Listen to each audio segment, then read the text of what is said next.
chapter 12, which is how to personalize the rainbow diet. So for those of us who are fascinated and are very interested, what do you recommend? How can we personalize it?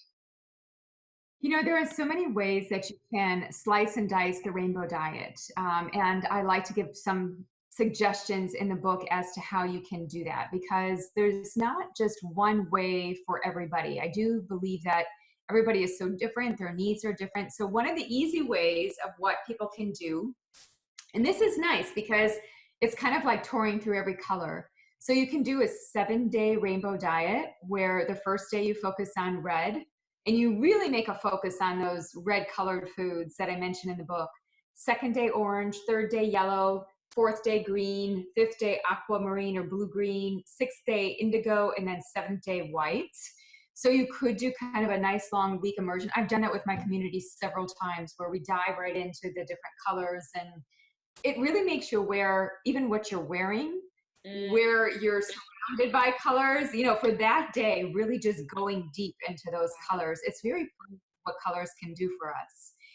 And then separate from that, you can even just do a 1 day where you focus on what are the rainbow colors that you're getting throughout the day. And in a very easy way, you can write down the foods as you go. And then what I often recommend is you take markers or crayons and you just make a line of color through that food. So my green tea, so I usually have people just do plant foods. So because that's where the pigments are from nature that are protective. So like my green tea, I put a light green line through it.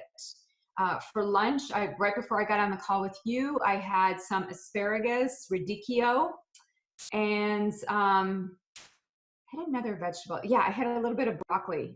That was heavy on green, a little bit of red from the radicchio.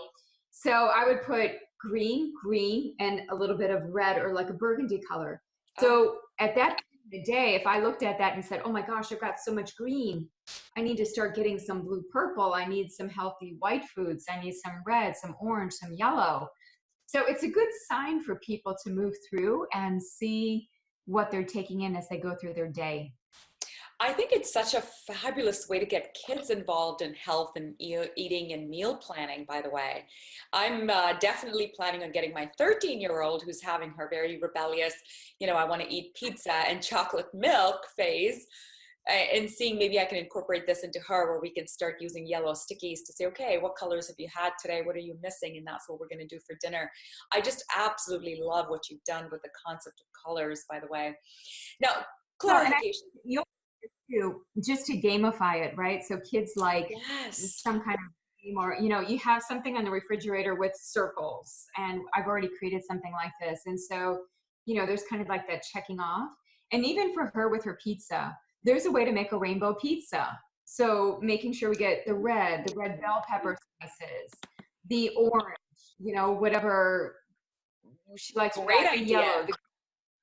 Yeah, so there's a way. And even with her chocolate shake, there are ways to embed into a chocolate shake. You can make a healthy shake, like with coconut milk. You can take raw cacao powder. And I've done that. I even did this morning, raw cacao nibs. But then underneath, you can also have things like spinach, which she doesn't even have to know. With spinach, it's very neutral.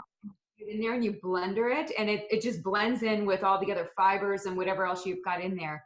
I actually did this at a high school about 2 years ago with my dad. We did rainbow smoothies with the kids. And so as long as you have things that taste good, like you've got a banana or you've got things white. You've got to bring in things that kids will be receptive to. Then you can start to put the other things in there and make it rainbow.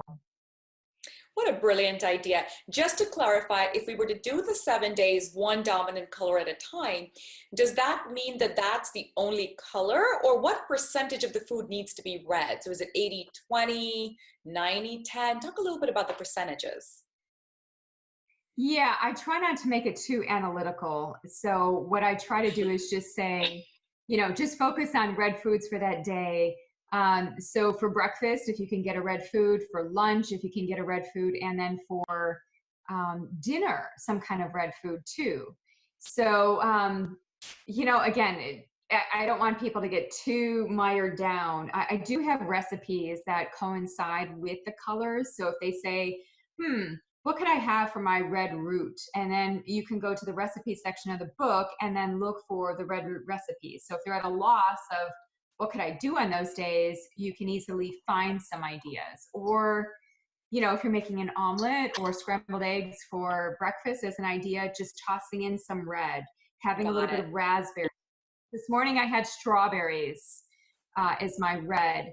You can also go a bit deeper. And if you say, I really want to do the rainbow diet in a very intense way where I'm getting into these phytonutrients, and especially around the change of seasons, when our immune system is changing, when our bodies are changing, when the produce, the gardens, and the food supply is changing. I also offer in the book a 7-week plan. So you can do that from even like in August to September, or September into October, or in the spring, like a February into March, or March into April. Those are nice. Those are usually when I do detoxes and we focus on those different colors. We do 3 days for every color. So then it takes us to 21 days. You can also do that. It's almost like let's just go wild and just figure out what is best for you, and don't block yourself in too much with having to be so rigid. The goal of the rainbow diet is to redefine your relationship with food in such a way that it's creative, it's flowing, but yet it provides a little bit of a plan so that you can anchor into the color. I love that. And in fact, that leads us into the next chapter, chapter 13. So if you're watching this or listening to this and interested in recipes, make sure you tune into that chapter because that's all about recipes.